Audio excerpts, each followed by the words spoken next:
Alright guys, we finally got a little one to go on top. Despite the cold temperatures, you can see I'm wearing a jacket. The wind's out of the north cranking pretty good today.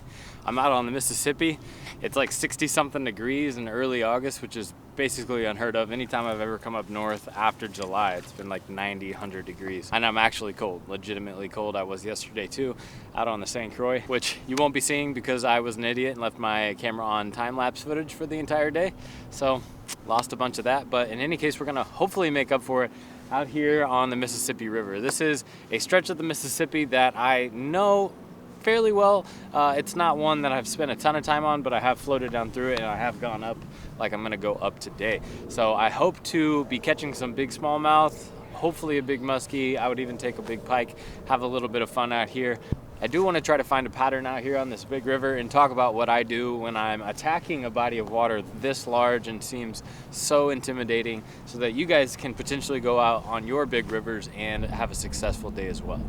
So now that we've got a fish in the boat, we're gonna keep fishing here. We're gonna see if we can get something a little bigger. The Mississippi River in general up here in Minnesota has some absolute tanks in it. So I'm hoping to find that. This is the first time I've been on the Mississippi in a year or two, I think. So I'm really excited to be back out here. Come along with me, let's see what we can find.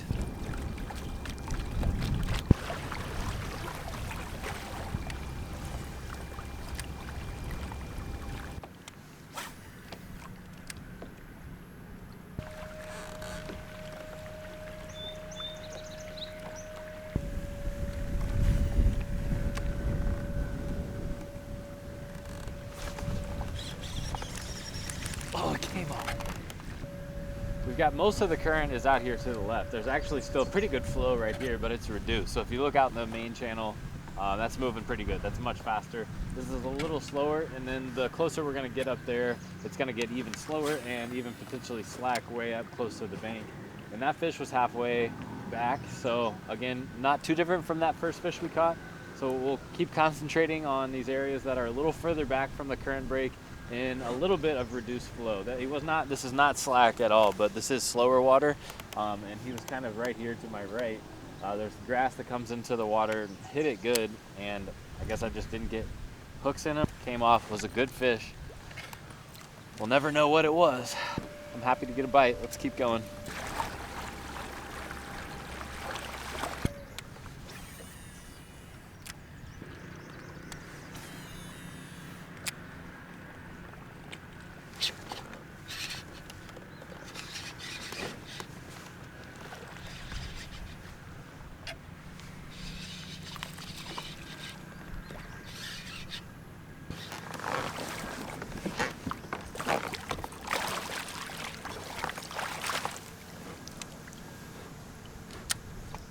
Not a giant, but that's the kind of Mississippi River smallmouth we are after.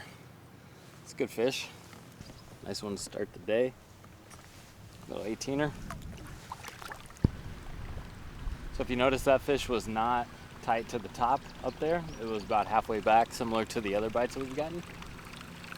So it doesn't really seem like they're hugging the top of it. He was pretty close to the seam though, if I'm not mistaken. We have a lot of heavy current moving through here. I'm barely able to get across and up the river.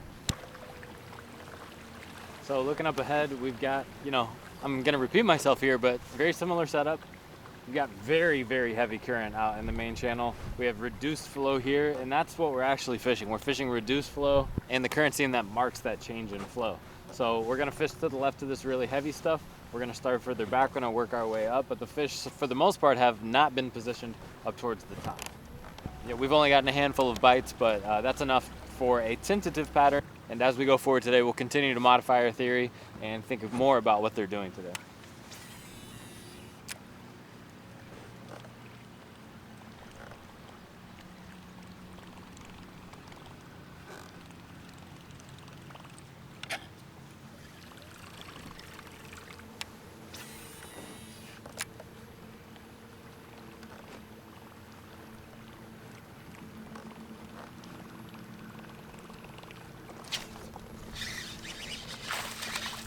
Yep, that's a little bigger. It's about halfway back.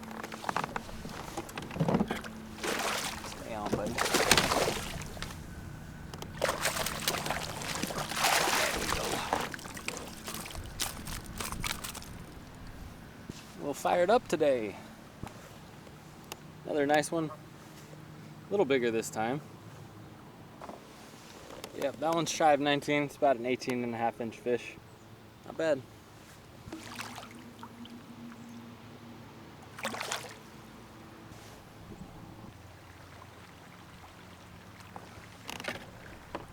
Alright, we will be returning later to pick off a few more. We're gonna try to go upstream though. I don't know if it's gonna work.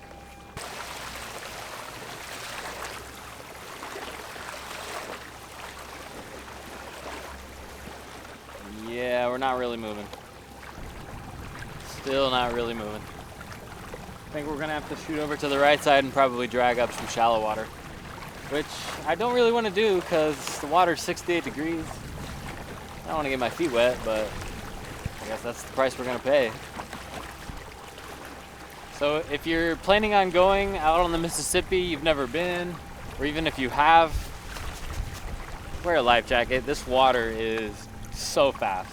This water is unbelievably fast. I mean, you think you can swim until this shit takes you away.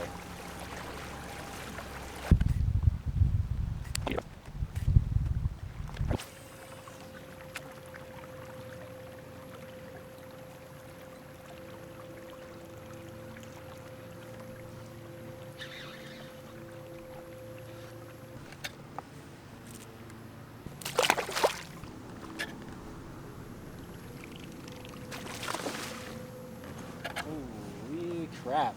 Did you guys see that?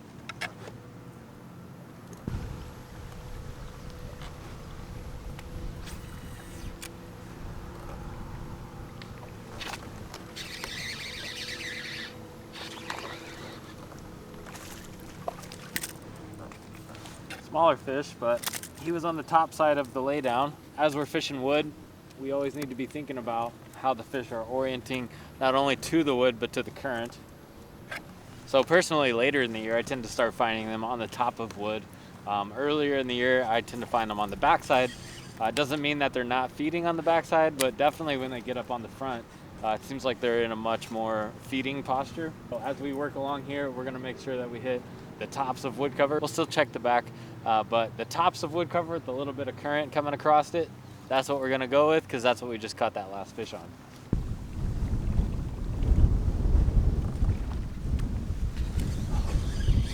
Judging by the surface of the water, it's just open water, but that doesn't necessarily mean that's the case. When we have a lot of trees like this, that often means there's a lot of submerged wood that we can't see. So when we're covering open water, it's likely that in these areas we're also covering submerged timber, which is a good fish holding cover.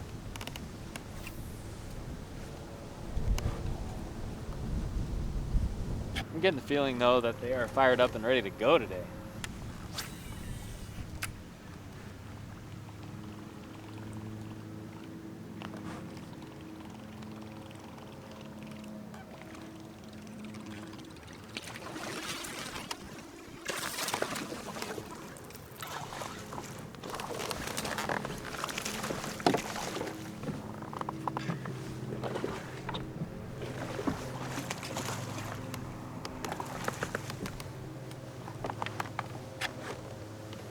I'd say they're fired up and ready to go.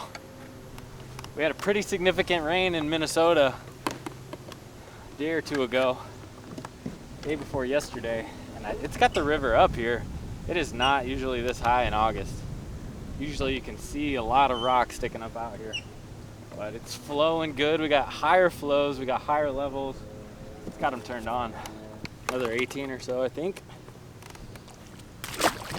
So we've kind of got higher flows, higher level, and cooler temperatures. I think it's like the perfect storm, to be honest. And these fish are like super aggressive on their bites. Very, very hard smacks, and they're getting it.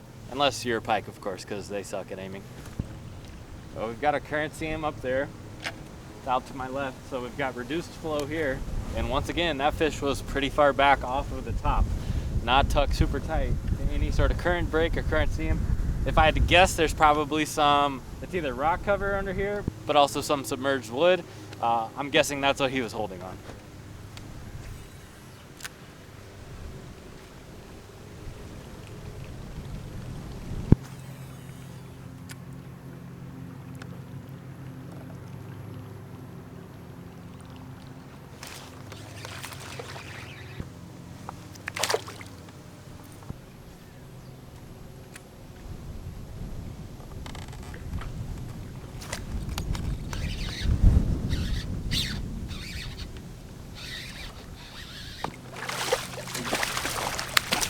above upstream of a piece of wood cover. Not a huge one, but I think we've got a pattern nailed down.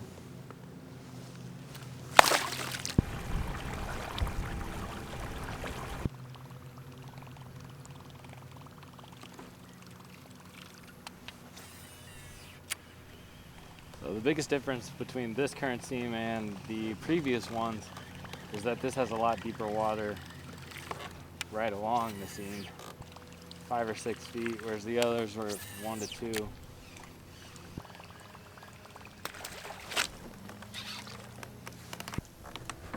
Oh, dude, there was a giant smallmouth that just swam out right there.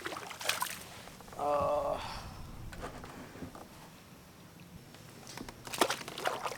There was a much bigger fish. So that fish is in a sunny bank. The others have been in a shady bank, not tied at all to shore. Makes a little more sense that it was tucked up underneath some shade over here.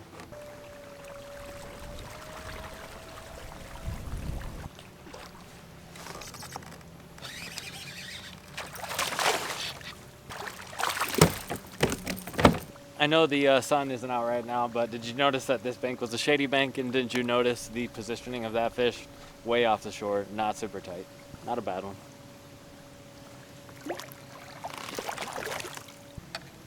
So we've really got the faster current kind of out here. This is like most of the other fish. It's reduced flow, but it's still flowing pretty good.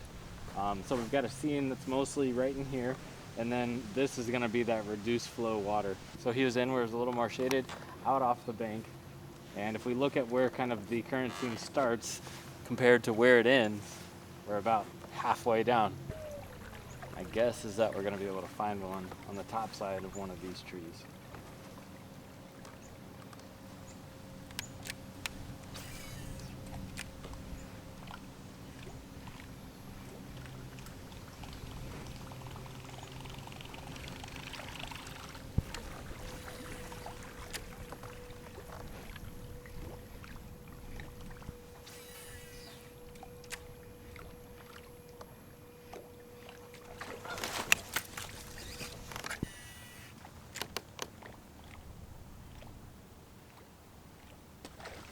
Got you that time, buddy.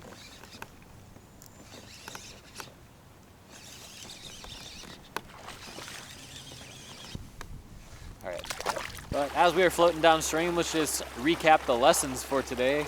Number one, that fish's position on hardcover like wood definitely changes based on their mood, and it could be time of year. Like I said, I have a theory that I think the later in the year we get, the later in the summer and fall, they move up towards the front. But I think it mostly has to do with whether they're in a feeding mood, a feeding posture. Secondly, the location of smallmouth in relation to a current feature is not always going to be the same. So there are a couple different ways they could position themselves. They can be really tight to the current seam. They could be really tight to the current break that the current seam is flowing off of, or they can be back a little further. And you kind of just have to come at it with a new set of eyes each day to figure out exactly where they are. If you are expecting them to always be in one spot, they're always going to be tight to this, tight to that, it's not always going to be the case. I learned that fishing out on the Susquehanna when fish were moved way far back off of cover in the fall. I think it had to do partially with angler pressure. So they'd move really far back off a current break, and then the current seam would still be flowing way back there, but they were not tight to the cover creating that. They were way back off of it, holding on something else. So aside from that, I really haven't figured out too much more today, and I don't think we need to, because we are absolutely smashing them on those two patterns. So we're gonna go ahead and stick with that. You guys know I love throwing topwater, and there are days where I really want to throw something else, I'll be perfectly honest. And it just turns out that the plopper is what they want, and frankly, you can cover so much water with it. It's fun. What else can you say about it? You guys have already heard me talk about it. I'm not gonna go on anymore.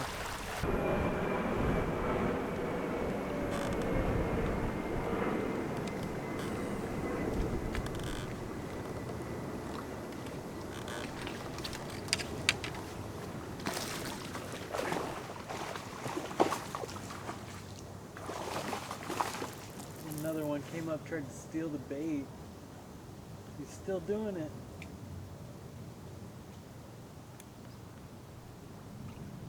There's 3 of them.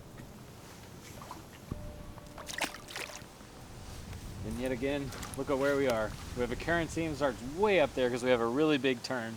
It really goes down to probably, let's say that's 80, 90 yards behind me, and it's still got about 80, 90 yards up ahead of me. So like this middle zone, once again, has been the ticket. There's a wolf pack in here though. Probably spooked them off. They were like right under the boat trying to steal the plopper from the smaller fish.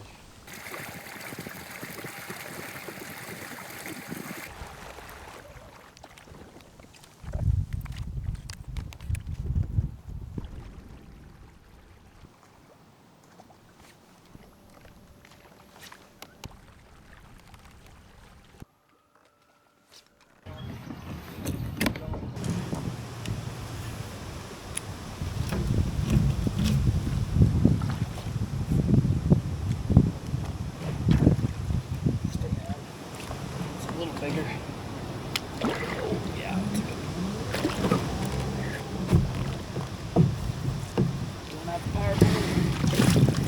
Oh yeah, there we go. The exact same spot where the fish were chasing around the one with the whopper plopper in its mouth. It's a better fish.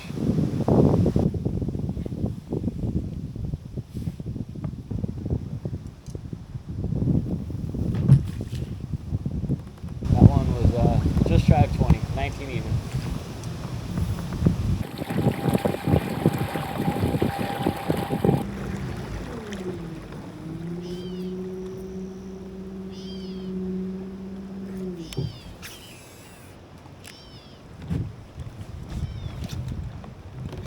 That's a big one.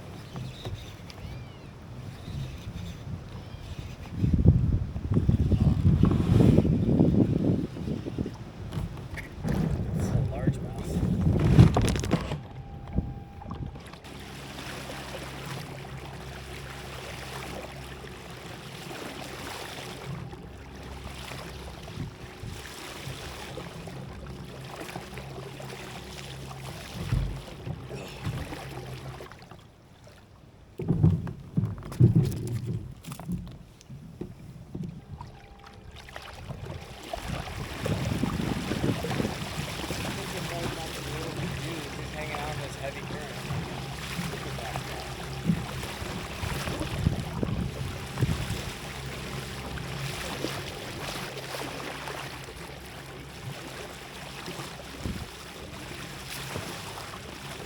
100% throttle, not even moving in this current.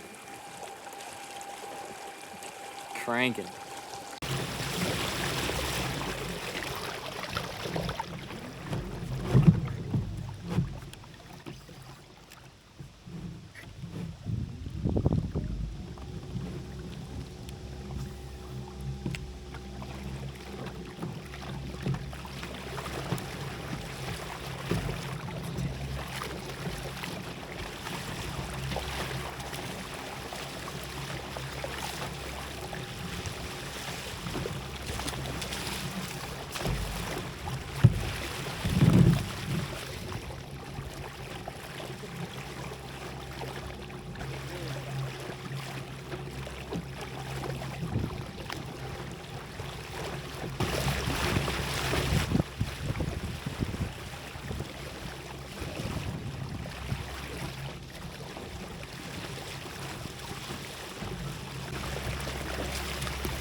I don't know how the camera was not for that.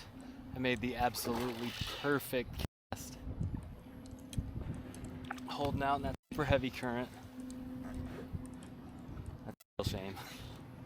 And then got rewarded. Another good one. Gosh, they're living in that current. Well, not in it, alongside. That was pretty epic. I can't believe I didn't have the camera on for that.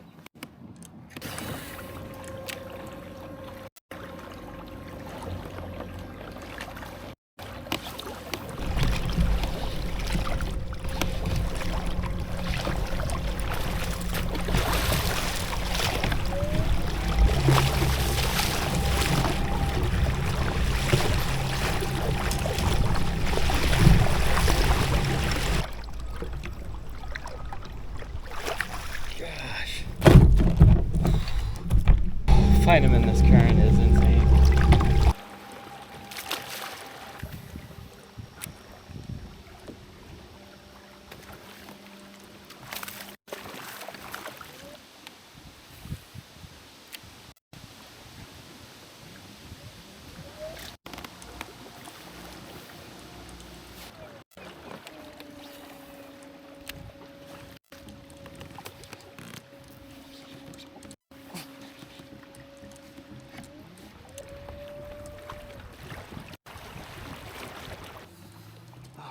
Tired. We will be returning later to pick off a few more. That's a big one.